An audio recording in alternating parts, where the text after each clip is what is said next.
Tobin slammed his last silver on the counter and said, "Feed them." The woman behind the till stared like he'd just asked her to hand over church money. Across the store, two little shadows stood pressed to a flour barrel, one with a chin too proud for her small face, the other so slight she looked folded in half. Tobin didn't look away when the sheriff cleared his throat behind him, warning without words. "Before we jump back in, tell us where you're from. If this story moves you, please subscribe. Tomorrow, I have a special story for you." The clerk finally moved, spooning stew into a chipped bowl like it might cost her personally. Steam rose, thick with salt and onion, and the younger girl flinched at it as if warmth could be a trick. Tobin's fingers tightened around the edge of the counter. He had come to Red River Crossing for fencing wire, salt blocks, nails, things a man could stack and count. Things that didn't look at him with hollow eyes. He'd been a day late. That was all it took in a town like this. The Sheriff Harper Knox, star pinned straight, boots polished with other men as Misery rested one hand on his belt and watched the girls like they were stray dogs that might bite. "They're not yours to feed," Knox said, low enough that the store's other customers wouldn't hear. "Not unless you plan to take what comes with it." Tobin turned his head a fraction. "I don't feed children for sport." Knox's mouth twitched, almost a smile, almost a warning. "Burris has paperwork. The county has a ledger. This is being done proper. Proper." Tobin had seen proper men do improper things in the name of order. He watched a banker shake hands with a rancher over a loan while the rancher's wife stood beside him, cheeks pale, pretending she didn't understand that the ink was a noose. He wasn't in the mood to watch it again. The older girl stepped forward slow, careful, like she'd learned that sudden movement invited hands. She couldn't have been more than 10, but the way she carried herself made her look older, like hardship had stretched her. She took the bowl with both hands. Her knuckles were cracked and red, the skin around her nails bitten down. The younger one didn't move. "Junie," the older girl whispered. Junie's eyes big and dark stayed on Tobin's boots. Tobin crouched, lowering himself until he was eye level with the small one. He kept his hands where she could see them, palms open. "No one's going to make you eat," he said. Junie swallowed. Her throat bobbed hard. "They said, if we don't, they'll—" "Who said?" Junie flicked her gaze to the back of the store. Tobin followed it. Near the bolt of calico, a woman in a black bonnet stood with her arms folded, her mouth drawn into a line that could have been prayer if her eyes didn't. She looked like a ledger, Mrs. Vale. She was known in 3 counties as a placement agent, which meant she delivered orphans and desperate children to whoever paid farms, kitchens, boarding houses, sometimes places no one named out loud. Beside her, a man with a tobacco-stained mustache shifted his weight, impatient. Silas Burris. He ran cards at the saloon, hauled whiskey when he wasn't supposed to, and kept his hands too long on anything smaller than him. Burris smiled when Tobin looked his way. Now, Burris called, raising his voice so the room had to listen. "Don't go getting tender, Kessler. You ain't their pa. County's fixing to place 'em where they belong." Mrs. Vale's gaze slid to Tobin's coin on the counter. "If you are providing charity, sir, it's not necessary. The girls have been assigned. The older one, her name, Tobin would learn, was Lark. Set the bowl down carefully, like breaking it would break her too. She looked straight at Tobin. There was fear in her, but it wasn't the kind that begged. It was the kind that calculated. "Sir," she said, voice steady enough to fool a room full of adults. "Please, if you're talking somebody, can you take her instead of me?" She pointed not at the bonnet woman, not at Burris. At Junie. A murmur rippled through the store. The kind of sound folks made when they smelled a story they could repeat later. Burris barked a laugh. "Hear that? Little saints offering her sister up. Ain't that something?" Lark didn't look at him. Her eyes stayed on Tobin like he was the only wall between them and the cliff. Tobin felt something shift inside his chest, something old and sharp, like a fence staple driven wrong. He'd seen men bargain cattle, land, women's labor. He'd never seen a child bargain herself. Knox stepped closer, voice tight. "Lark, you watch your mouth. You don't get to choose." Lark's jaw tightened. "Then let him. He looks like a man who keeps his word." Every eye in the store turned to Tobin. He could feel it, the town measuring him, weighing him, wondering if he was going to make himself a fool in public. Tobin rose slowly. He turned to Mrs. Vale. "How much?" he asked. Mrs. Vale blinked. "Excuse me? How much to break whatever paper you think you have, and sign new?" Burris's smile vanished. "They ain't for sale, Kessler." County's broke," Tobin cut in. His voice didn't rise. "It didn't need to. And you're not the county." Knox's hand tightened on his belt. "Tobin, don't." Tobin looked at the sheriff then. "If you let that wagon roll, you can't pretend you don't know where it ends." Knox's throat worked. For a heartbeat, something human flickered in him, regret, maybe, or fatigue. Then his face went flat again. "Paper says they're wards," Knox said. "Placement's legal. Legal and right ain't the same," Tobin said. Mrs. Vale lifted her chin. "Sir, you are not in a position to interfere. The older one is strong enough for a kitchen. The younger—" Her eyes slid to Junie. "The younger is delicate. She will require supervision. That costs." Tobin heard the word supervision the way it was meant. "How much?" he repeated. Mrs. Vale glanced at Burris. Burris stared back, his pride warring with his hunger. Burris spat on the floor, and wiped his mouth with the back of his hand. "You got money to burn, rancher? Fine, but you're paying what they're worth." Tobin's stomach twisted. "They're children. They're labor," Burris snapped. "County don't feed mouths for free." Lark's shoulders drew up like she'd been slapped. Tobin reached into his coat and pulled out a worn leather pouch. He tipped it onto the counter. Coins clattered. "Not a fortune enough to hurt." "Wire can wait," he said. Mrs. Vale's eyes gleamed. "That will cover placement fees for one." Tobin didn't blink. "Both." Burris leaned forward. "You sure you want the older one?" "Mouthy. Smart. She'll cut your throat in your sleep." Lark's face didn't change, but her fingers curled. Tobin looked at her. "Will you?" Lark's lips parted. She hesitated, because honesty had probably punished her before. "No," she said, quiet. "But I'll run if you're like them." Tobin nodded once. "That's fair." He turned back to Mrs. Vale. "Write it," Mrs. Vale sniffed. "It's not as simple." "It is," Tobin said. "You like paper. So do I. You'll write that they're under my protection and employ, that any claim against them transfers to me. You'll put your seal on it.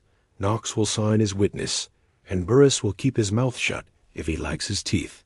The store fell silent. Knox's eyes narrowed. "You threatening a citizen in my jurisdiction?"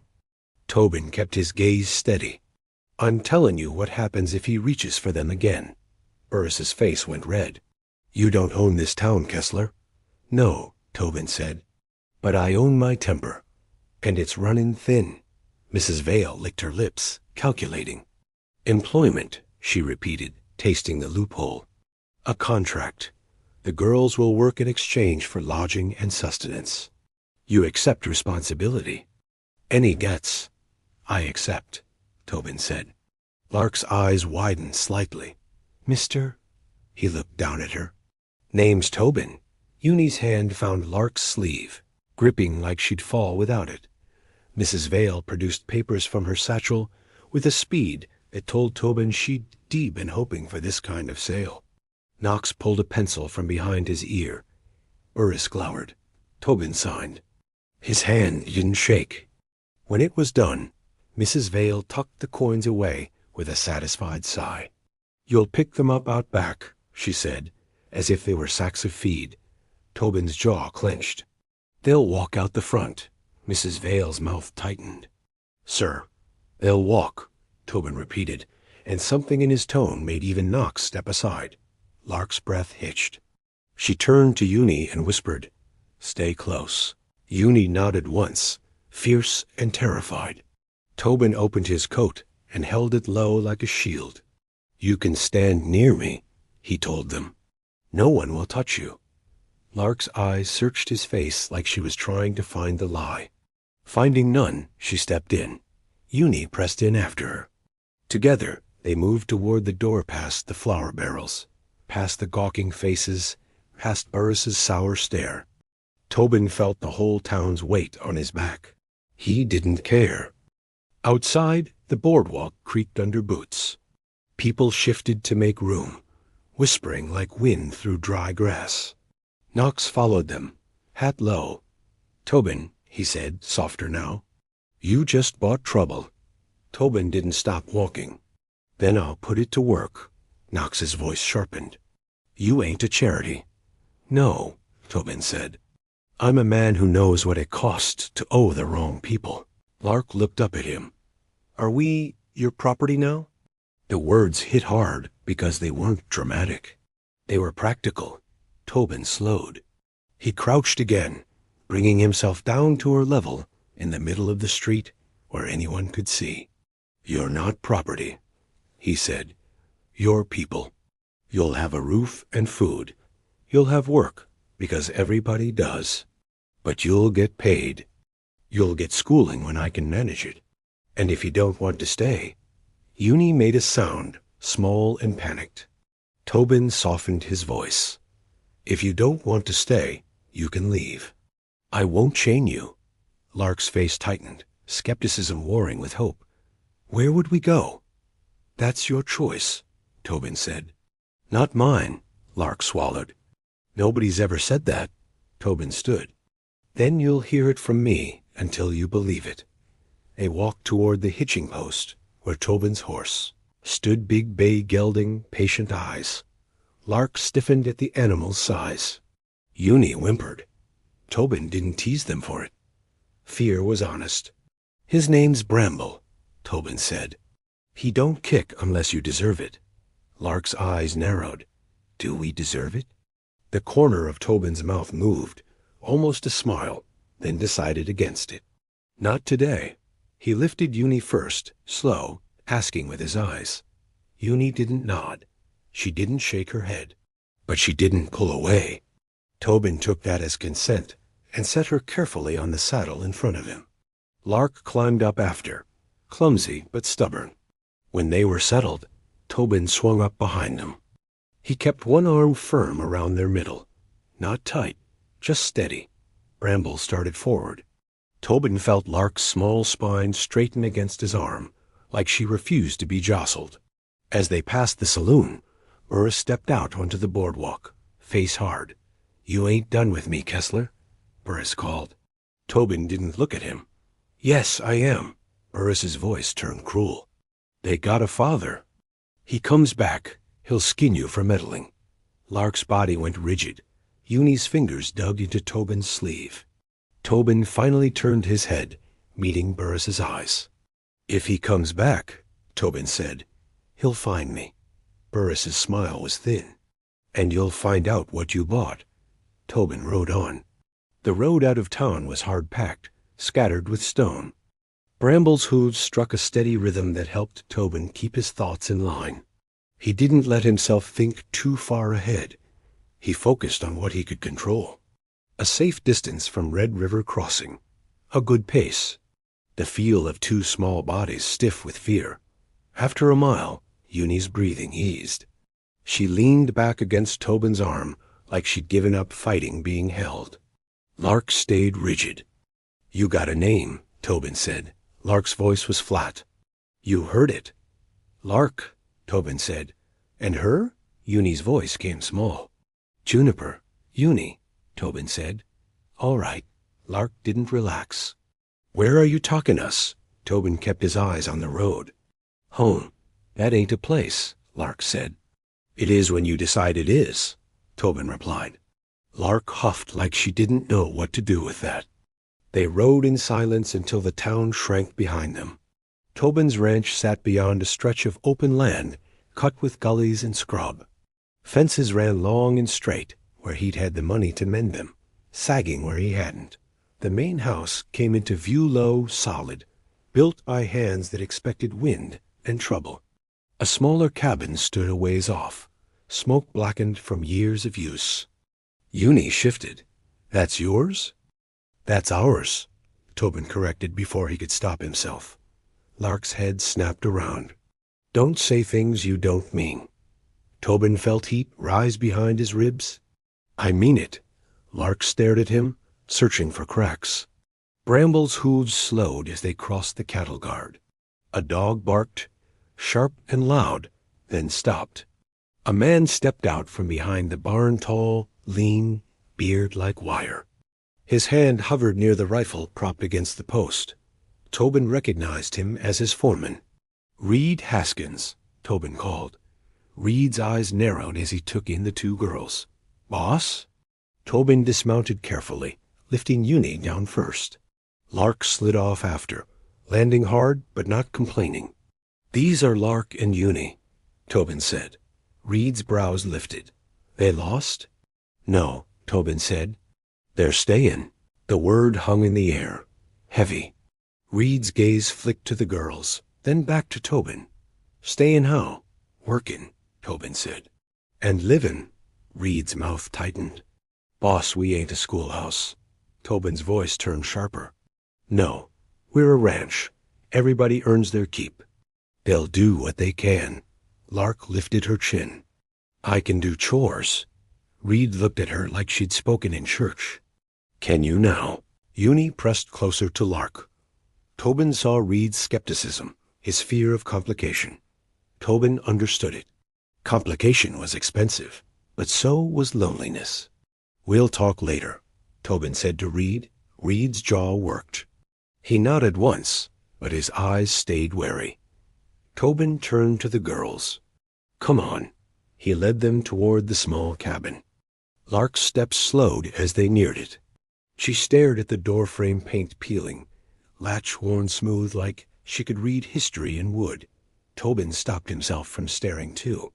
The cabin had been his wife's idea when she'd gotten tired of being watched in the main house like she was an ornament. She'd wanted a place of her own where she could breathe. He hadn't stepped inside since she died. Not because of superstition, because grief had teeth. He took a breath and reached for the latch. Lark's hand shot out and grabbed his wrist. Tobin froze, not pulling away. Lark's eyes were fierce. "Don't lock it," she said. Tobin swallowed. "I wasn't planning to." "Promise," Lark demanded. Junie's eyes were on his hand, watching. Tobin met Lark's gaze. "I promise." Lark released him slowly, like trust was painful. Tobin opened the door. The cabin smelled of dust and lavender that wasn't there anymore. A simple bed, a table, a wash basin, a quilt folded neatly at the foot of the mattress. Junie stepped inside like she expected the walls to snap shut. Lark stayed in the doorway, guarding the exit. Tobin moved to the table and set down a cloth-wrapped bundle. "I'll bring you food from the kitchen." Junie's voice trembled. "We ain't allowed in kitchens." Tobin's chest tightened.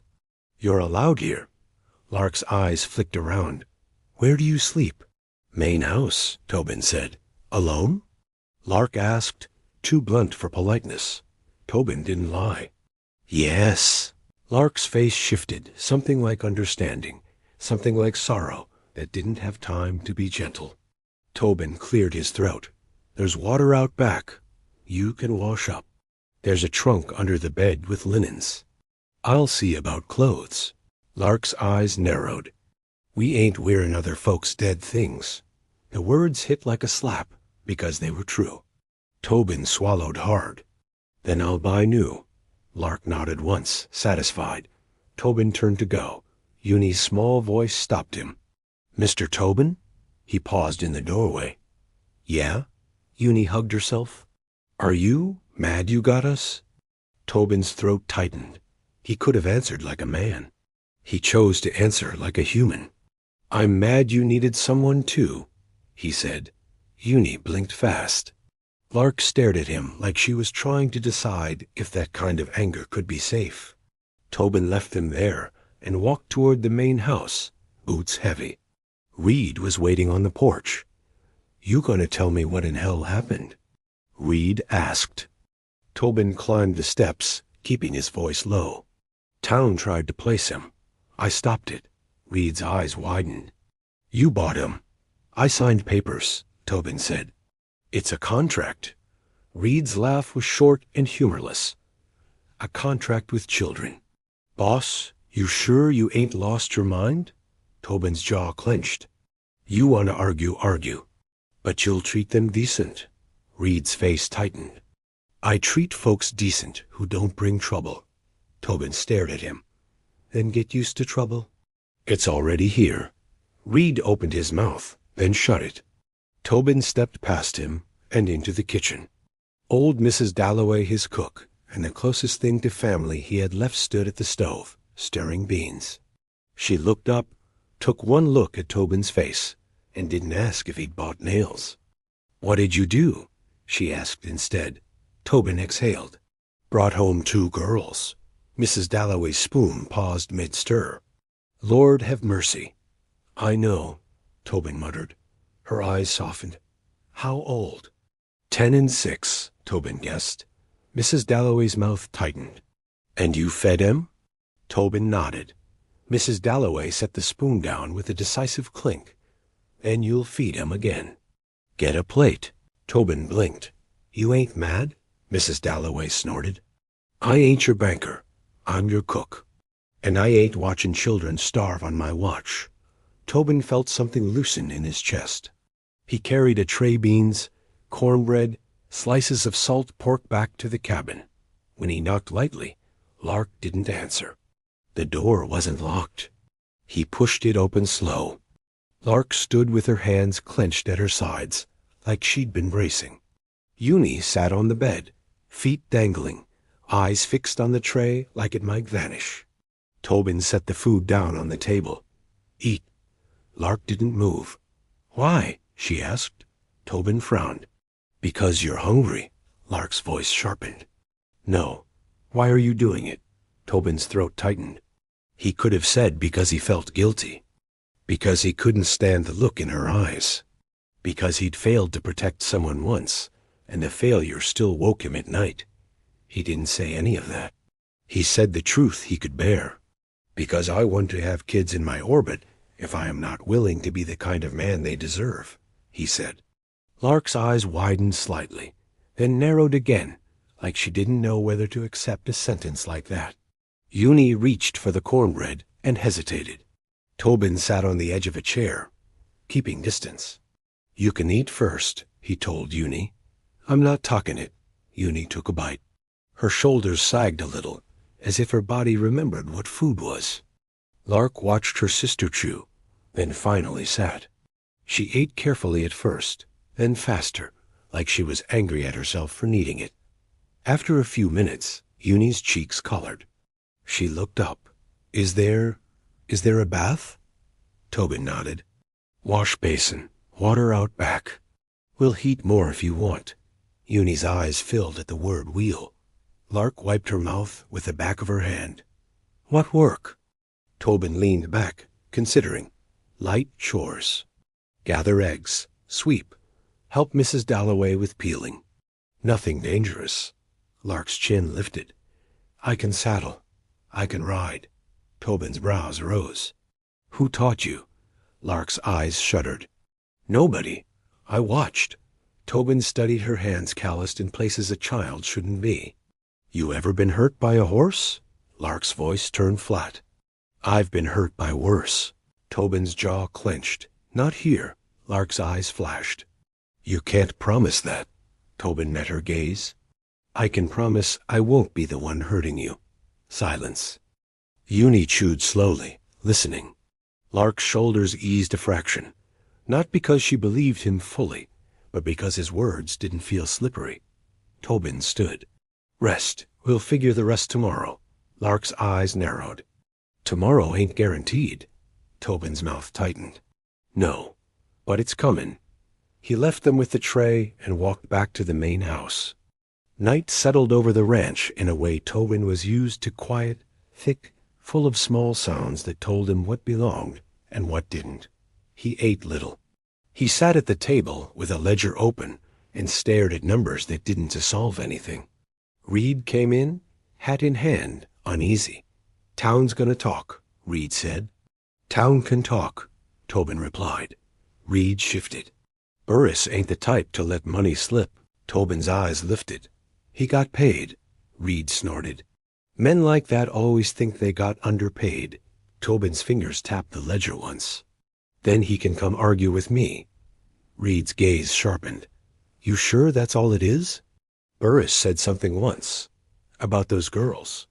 Like they weren't just hungry. Like they were tied up in something." Tobin's stomach tightened. "What something?" Reed hesitated. "He said their pa ran with a crew. One that robbed the Silver Spur stage. Folks died." Tobin's jaw clenched. "Rumors." Reed's eyes didn't flinch. "Rumors get men shot." Tobin leaned back, feeling the weight of his decision press deeper. "If their father's a devil, that's his sin. Not theirs." Reed exhaled, frustrated. "I'm trying to keep you alive, boss." Tobin's voice softened, just a fraction. "Then help me do it." Reed's shoulders dropped. He nodded once. "All right." Later, Tobin walked out to the cabin with a lantern. He didn't knock this time. He stood outside and listened. Inside, he heard two breaths, one fast and shallow, one slower. He set the lantern on the step and spoke through the door. "Lantern's here if you need it. Door ain't locked. If you get scared, you can holler. Reed's in the bunkhouse. Mrs. Dalloway's in the main house. He stopped. Where was he? A man didn't usually tell kids where he slept. Not if he wanted to keep distance. But distance was part of what had made them afraid. I'm in the room off the kitchen," he finished. "You can knock if you need something." Silence. Then Lark's voice, muffled. "Why?" Tobin swallowed. "Because I'm the one who brought you here." No answer came. He left the lantern and walked back. Sleep didn't come easy. When it did, it was thin. A sound woke him soft, like a footstep that didn't want to be heard. Tobin sat up, listening. Another sound, a faint creak. He slid out of bed and moved through the dark without a lantern. He knew every board in his house. He reached the back porch and froze. A small shape stood near the edge of the yard. Lark. She had her bare feet in the dirt, a blanket wrapped around her shoulders like armor. Her head was turned toward the open land, eyes fixed on something he couldn't see. Tobin stepped closer, slow. "Can't sleep?" he asked. Lark didn't jump. She'd heard him coming. "Junie's dreamin'," she said. Tobin's throat tightened. "Bad?" Lark's jaw clenched. "Always." Tobin stood beside her without crowding. He followed her gaze. "Are you looking for somebody?" he asked. Lark's voice was quiet, almost lost. "I'm making sure nobody's coming to take her." Tobin's chest ached. "You can't watch all night," he said. "I can," Lark said, stubborn. Tobin studied her profile-sharp nose, bruised shadows under her eyes from too many nights spent awake. He felt a surge of anger so clean it scared him. He kept his voice steady. "Come sit on the porch." "You can watch from there." Lark hesitated. "You'll lock me in?" "No," Tobin said. "I promised." Lark's eyes flicked to him. She nodded once and followed him to the porch. They sat. For a while, neither spoke. Then Lark's voice came, small, despite the steel she wrapped around it. "If you change your mind," she said, "don't hurt her. Just tell me and I'll take her and go." Tobin's hands clenched. "I won't change my mind." Lark's laugh was soft and bitter. "Men always do." Tobin stared out into the dark. "Then you've known the wrong men." Lark's voice sharpened. "All men ain't wrong. Some are just hungry." Tobin swallowed. "And you've learned to starve first." Silence. Lark's shoulders sagged like the words hit something true. Tobin kept his gaze forward. "What happened in town?" he said slowly. "That make you offer yourself like that?" Lark's hands tightened in the blanket. "Because Junie can't." Her voice cracked, then hardened again. "She can't scrub like I can. She can't lift. She can't run fast. She cries when people yell. If they take her somewhere mean, she'll break." Tobin's throat tightened. "And you won't?" Lark stared at him. "I already did. I'm just holding the pieces." Tobin felt the need to reach out, to put a hand on her shoulder. He didn't. He offered something else. "You don't have to hold them alone here," he said. Lark's eyes flicked away, suspicious of comfort. "Go back inside," Tobin said. "Sleep. I'll watch." Lark's chin lifted. "You ain't my pa." "No," Tobin agreed. "But I am the man who signed the paper. And I'm the man who'll stand between you and anybody coming with a wagon." Lark's breath hitched. For the first time, she looked like a child, just a flicker. Then her face went hard again, because softness had never been safe. "If you're lying," she whispered, Tobin met her gaze. "Then you'll do what you need to do." Lark stared for a long moment. Then she stood, blanket trailing, and walked back toward the cabin. Tobin watched her go. He stayed on the porch until the sky lightened and the ranch woke. Morning brought noise boots, pans, horses shifting in the corral. Tobin drank coffee that tasted like burnt rope and stood at the window, watching the cabin. A small figure stepped out, Junie rubbing sleep from her eyes. Lark followed, already dressed, hair braided tight like she'd done it with purpose. Junie looked around like she expected to be yelled at for existing. Lark took her hand. Tobin's throat tightened. Mrs. Dalloway went out with a basket and greeted them like they were guests, not burdens. She handed Junie a biscuit. Junie stared at it, like it might explode. "Eat, honey," Mrs. Dalloway said. Junie took a bite and her eyes filled. Tobin stepped out onto the porch. Lark's gaze snapped to him. "Work," Lark said, immediate. "Tell me." Tobin walked down the steps. "First, breakfast. Then I'll show you where the chickens are. You can gather eggs, if you're gentle." Lark's eyes narrowed. "Chickens ain't gentle." Tobin almost smiled. "Then you'll fit right in." Junie's mouth twitched, a ghost of a smile she didn't trust. They ate on the cabin step. Junie swung her legs, cautious, then steadier. After, Tobin led them to the chicken coop. The hens clucked, offended at the intrusion. Junie squeaked and stepped back. Lark went forward, fearless. "I've done this," she said. Tobin watched her hands careful. "Sure." She reached under a hen and pulled an egg free without startling it. Junie stared, impressed. Tobin felt a small warmth in his chest that didn't belong to grief. "Good," he said. Lark held up the egg like proof. "I told you." Tobin nodded. "You did." As they gathered eggs, Reed came across the yard, eyes sharp. "Boss," Reed said, low.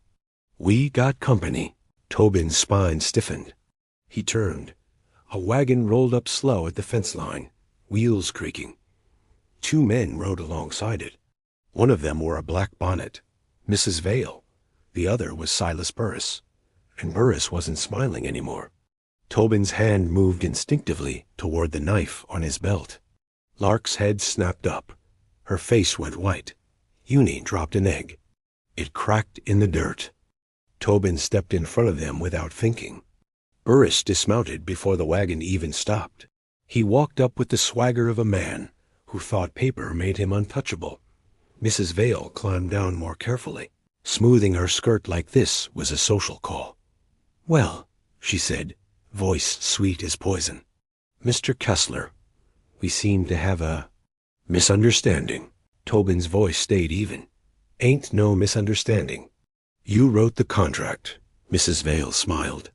"Yes, but there are additional considerations." Burris spat near Tobin's boot. "Consider this, rancher. Those girls don't belong to you." Tobin didn't move. You took your money. Burris's eyes burned. Money ain't the only thing I was owed. Lark's breathing went fast. Junie's fingers dug into Lark's hand. Tobin felt rage rise, controlled but hot.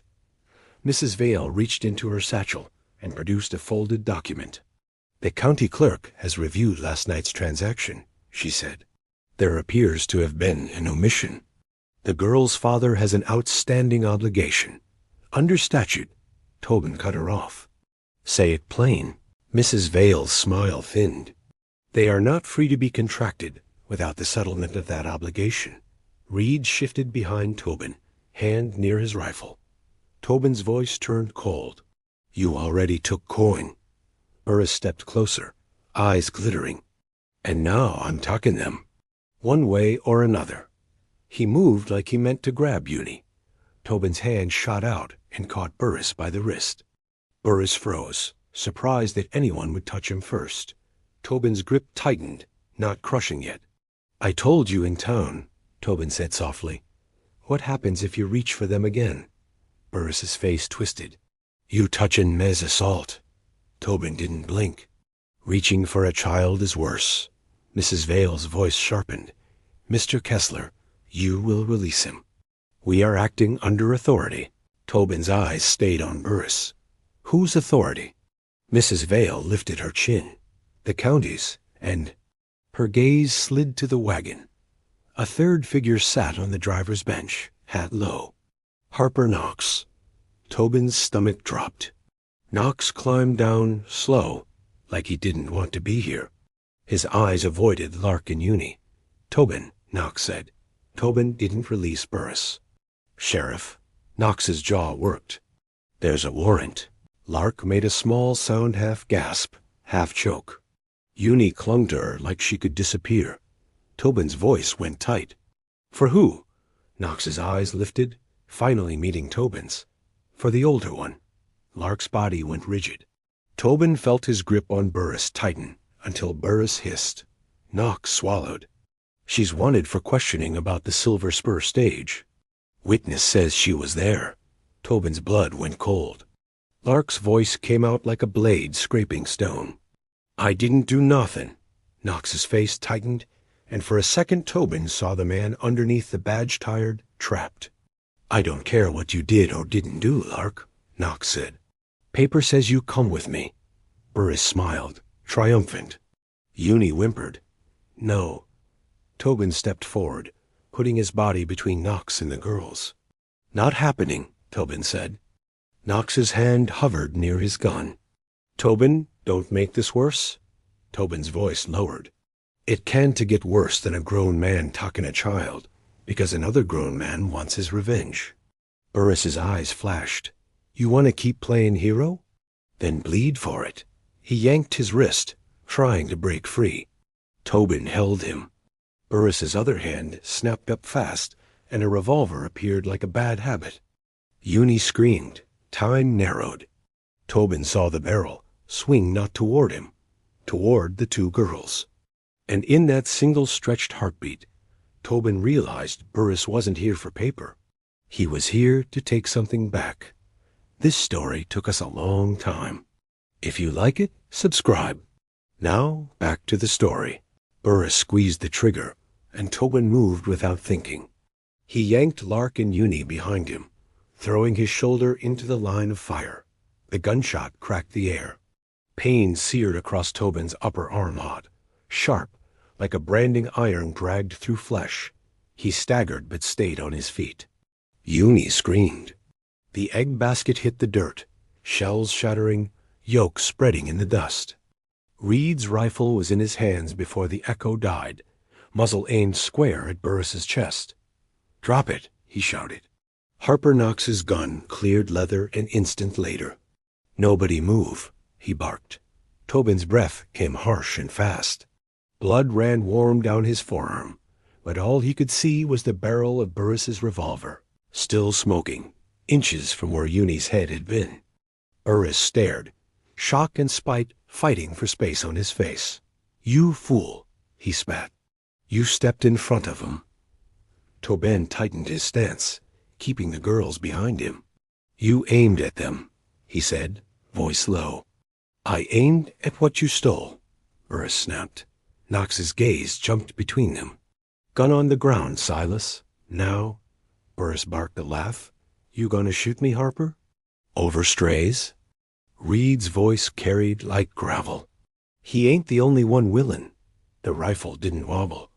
Mrs. Vale stood rigid by the wagon, bonnet crooked, hand pressed to her throat. "Tobin," Knox said without looking away from Burris. "You're bleeding." Tobin didn't glance at his arm. "He fired on children."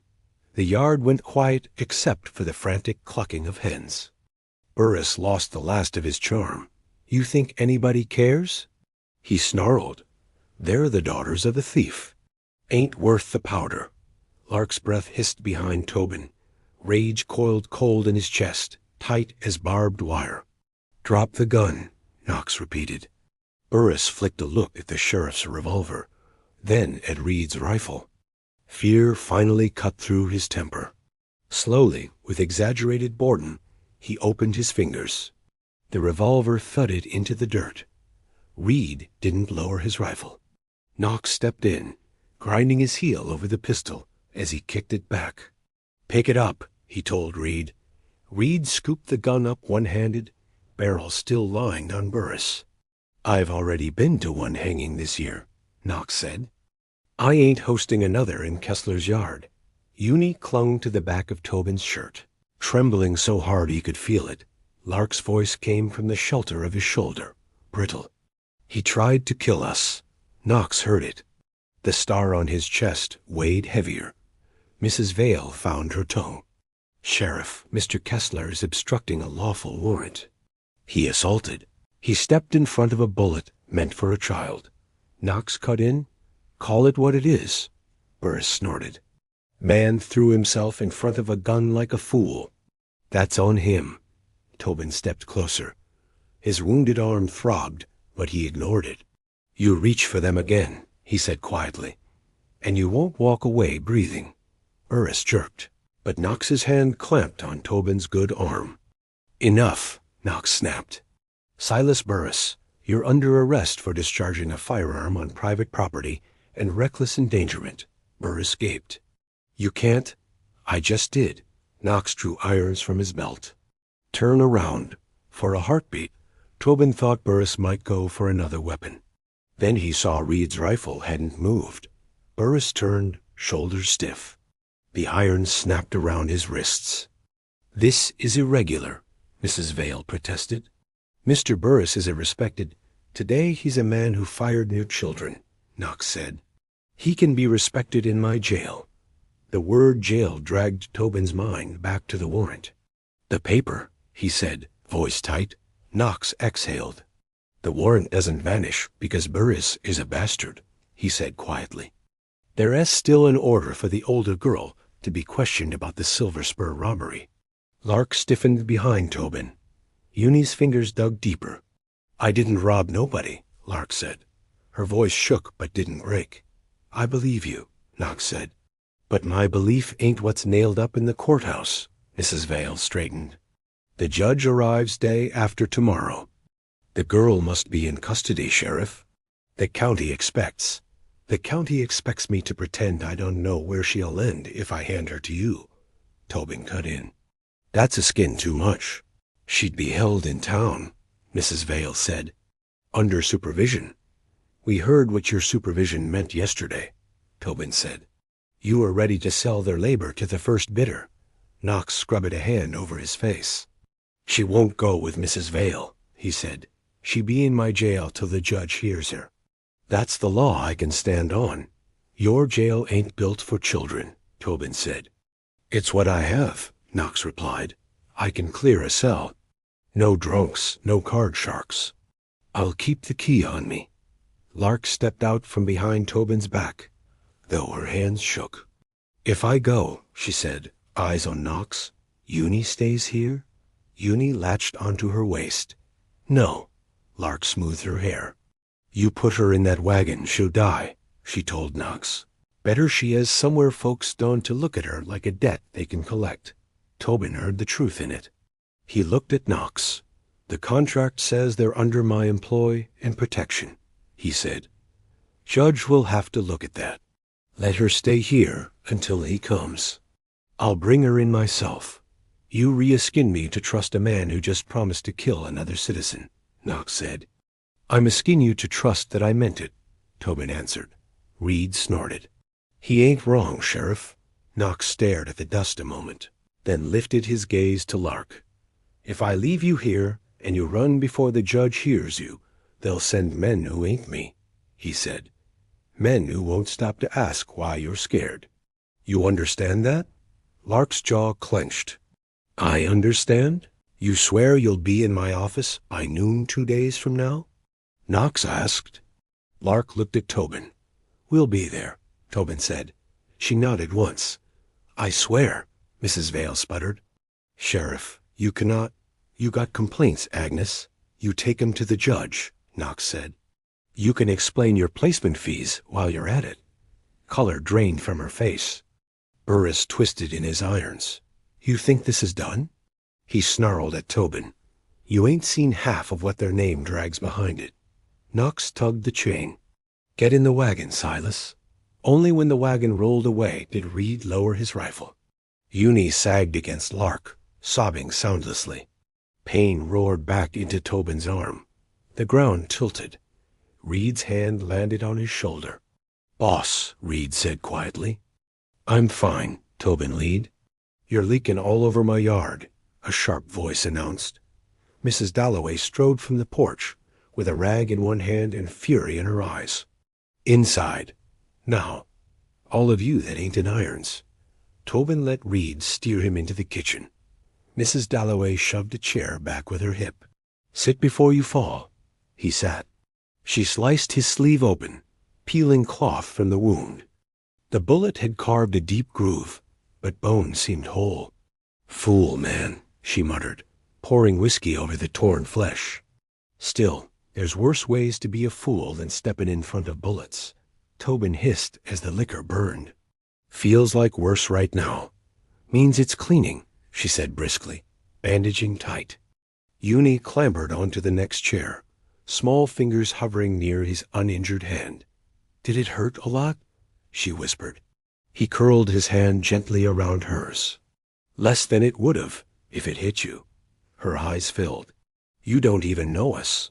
Tobin looked at her two thin wrists and the shadows under her eyes. "I know enough," he said. Lark stood just beyond arm's reach, blanket around her shoulders. 2 days, she said suddenly. Tobin looked up. "What?" 2 days till the judge, she said. "If he says I'm like my pa, he'll hang me." Junie slapped her hands over her ears. Mrs. Dalloway shot Lark a look. "Don't speak that over yourself, girl." Lark's eyes stayed dark. "It's already hanging over me," she murmured. Tobin pushed to his feet, despite Mrs. Dalloway's glare, and knelt in front of Lark. "Look at me," he said. She did. "You are not your father's crimes," Tobin said. "Judge or no judge. You hear me?" "The law don't care," she whispered. "Sometimes it does," he said. "And sometimes it needs reminding. That's where I come in." Her gaze searched his face like she wanted to find a crack. "What if they say I gotta go with them?" She asked. "Then I fight it," he said. "With every bit of stubborn I've got." Junie dropped her hands slowly. "You won't let him take her?" she asked. Tobin looked at her. "I won't hand her over," he said. "That's a promise." Lark swallowed. "You can't promise what a judge'll do." "No," he said. "But I can promise I won't stand aside." Mrs. Dalloway clapped her hands. "Enough frettin'. Lark, Junie, come on. We'll find clothes that ain't hanging off you, and give your hands peas to shell instead of air to twist." Work was something Lark understood. She followed. The day moved in the rough rhythm of the ranch. Men rode out. Hooves thudded. The dog trotted his patrol. Inside, Lark's fingers snapped open pea pods. Junie swept, concentrating so hard her tongue peeked from the corner of her mouth. Every shout made them flinch, but the house held. Supper that night felt different. Tobin hadn't meant to make a ceremony of it, but somehow everyone ended up at the same table, Reed at one end, Mrs. Dalloway at the stove, the girls between them like the missing pieces of a picture. Nobody knew they'd been staring at half-finished. Junie kept glancing at the door, as if someone might still stride in and drag Lark away. Every time she found Tobin there instead, broad shoulders filling the frame. Lark watched the way plates moved, food shared. Nobody snatched. Nobody counted bites aloud. Mrs. Dalloway fussed over whether they'd had enough beans. Reed pretended not to notice when Junie slipped an extra piece of cornbread onto his plate, like a trade for all the new calf counting tricks he'd shown her. Tobin ate little and watched much. He saw the way Lark's hand hovered near her cup before she drank, like she expected it to be slapped away.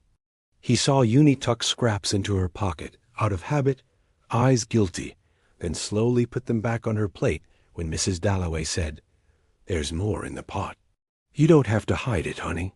By the time the plates were cleared, something in Tobin's chest had eased that he hadn't known was held so tight. This was what a house was supposed to sound like, he realized. Not just the wind and a man's own footsteps. Voices. Small arguments over who got the last biscuit. The scrape of chairs that weren't always his.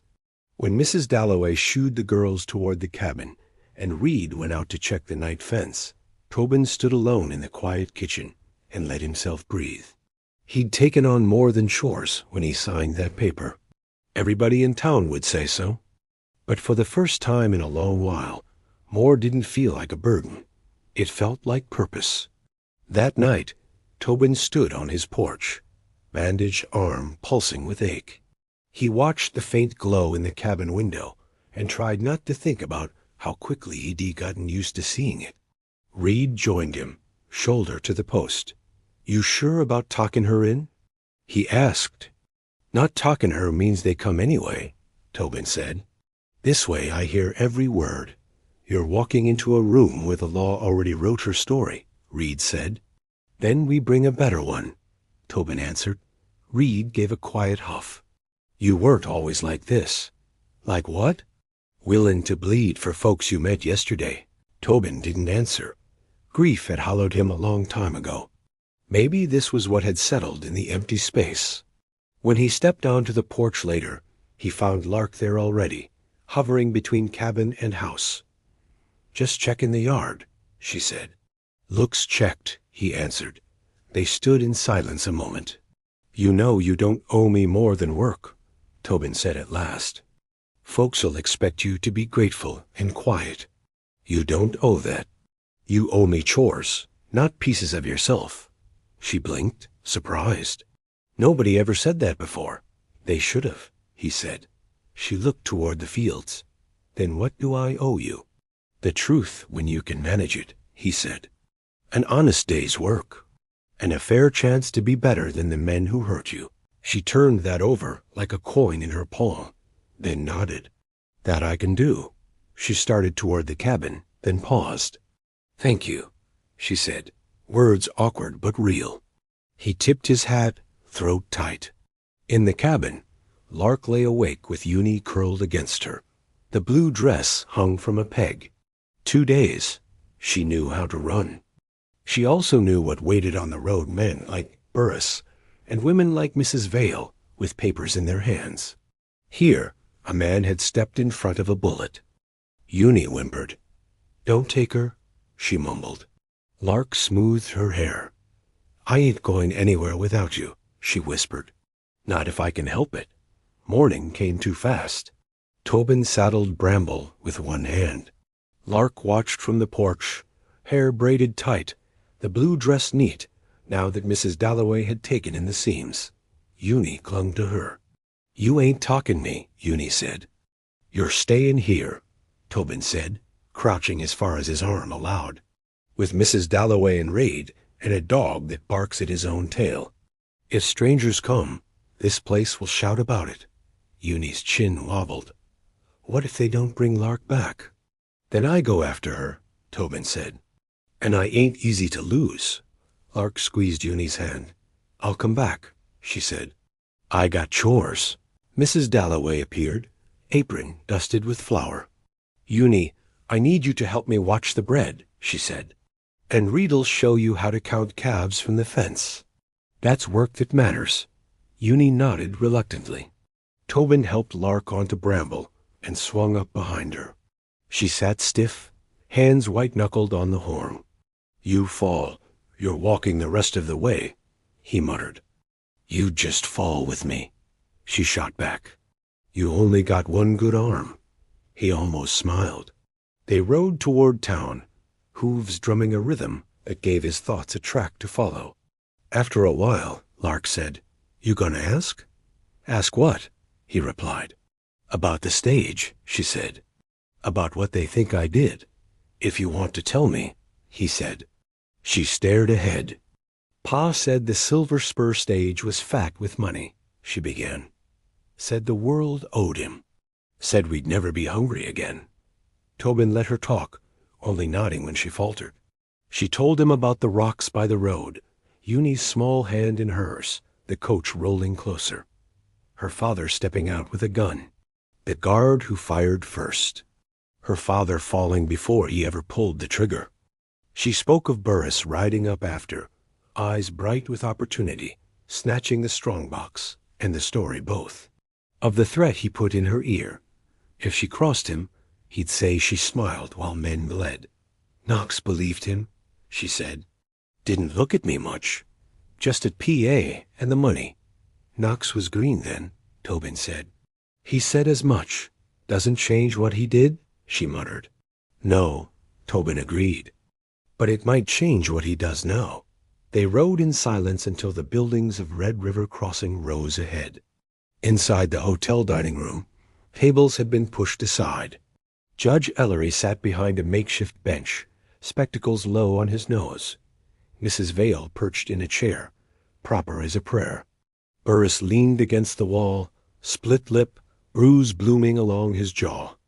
"Territory versus Lark Harrow," Knox announced. Lark flinched at the surname, then squared her shoulders. "The child?" Ellery asked. "I ain't a child," she said before she could stop herself. A few people chuckled. "Older than you look, maybe," Ellery said. "Step forward, Miss Harrow." Tobin went with her. "Just the girl," Mrs. Vale fussed. "The man who signed her contract comes too," Tobin said. Ellery eyed him. "Name?" "Tobin Kessler, rancher."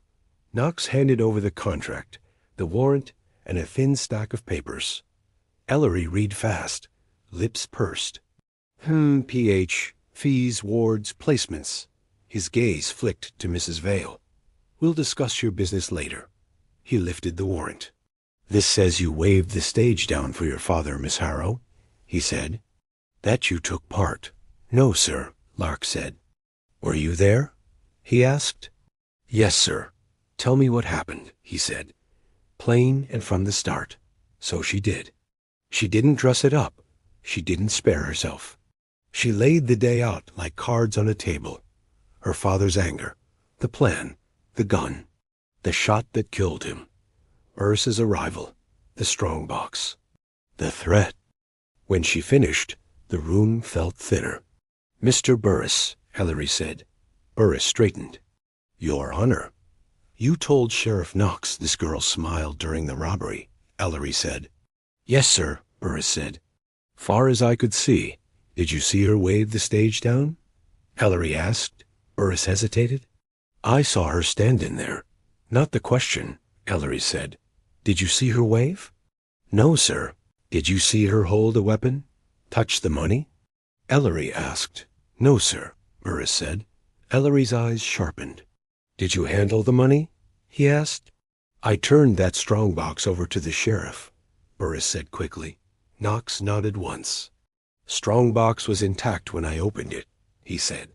"He did. And you, Sheriff," Ellery said, turning slightly. "You took Mr. Burris's word about this child's behavior?"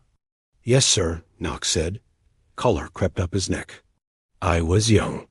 I saw a dead man, a gun, a satchel, and I closed the case fast as I could. I didn't look at her close enough." His eyes met Lark's. Regret sat heavy there.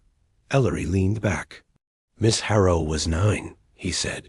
Dragged to a crime she didn't choose. He set the warrant aside. I see no proof she took part. The warrant's satisfied. She will not be charged. Lark swayed where she stood. Tobin's hand hovered near her back. As for her father's debts, Ellery went on, gaze cutting to Mrs. Vale, they died with him. The law does not collect from children's bodies what it failed to take from his pockets. Clear? Mrs. Vale's fingers clenched. Yes, Your Honor. Mr. Burris, Ellery said, pinning him with a look. Any further talk of these girls as property, or any hint you're trading on their name, and I'll find you a statute to fit. You'll learn how long a year is from behind bars. Burris's jaw worked, but he said nothing. Ellery turned to Tobin. You entered a lawful employment contract for both girls, he said. You've housed and fed them. You have no other dependents. No, sir, Tobin said. You understand guardianship is more than wages, Ellery said. It's their scars and their futures, as much as the law can bind such things. Tobin thought of the empty cabin, the unlocked door, Junie asking if he was mad he got them. I understand, he said quietly. Ellery looked at Lark. Do you wish to remain under Mr. Kessler's care? She hesitated. Running had always been the choice. Staying felt like stepping into something you couldn't outrun. She thought of Tobin stepping in front of a gun, of Mrs. Dalloway's firm hands, of Junie sleeping without a wagon sway.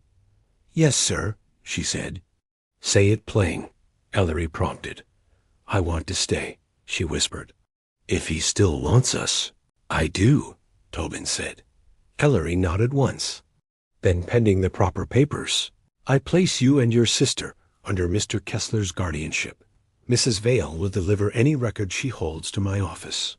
She will cease collecting fees on your names. Mrs. Vale's mouth tightened. Very well.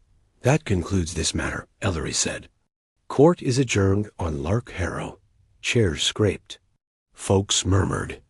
Tobin guided Lark outside. On the porch, Burris leaned near the hitching rail, eyes dark. You think a judge's word wipes where you come from? He sneered. Tobin stepped between him and Lark. Back away. Burris craned his neck. You carry your pa's sins in your face, girl, he called. Men'll see it. They'll know what you're worth. Lark went still. Tobin turned fully. His arm ached, but his voice was steady. You got something to say about what she's worth. You say it to me, he said. Because in my books, she and her sister sit under future, and you re-under debt already called. Burris gave a harsh laugh. You think that bullet was the last thing I'll send your way? Knox appeared at his elbow, hand landing heavy on his shoulder. Judge said he's watching, the sheriff reminded him. Maybe keep your threats quiet enough. They don't echo to his ears. Burris jerked free. You can't guard him forever, Harper. Maybe not, Knox said. But I can make it a chore to get close. Burris spat in the dust and stalked away. Tobin exhaled. You all right? He asked Lark. She shrugged one shoulder. He's always talking. He ain't always got a judge's temper on his neck while he does it, Tobin said. A small, reluctant smile tugged at her mouth. They rode home. The road felt different this time, less like a march to judgment, more like a path that actually led somewhere. Halfway, Lark said, he was right about one thing. Which? Tobin asked. Where you come from don't wash off easy, she said. People see what they want to see. Then we give him something better to look at, Tobin said.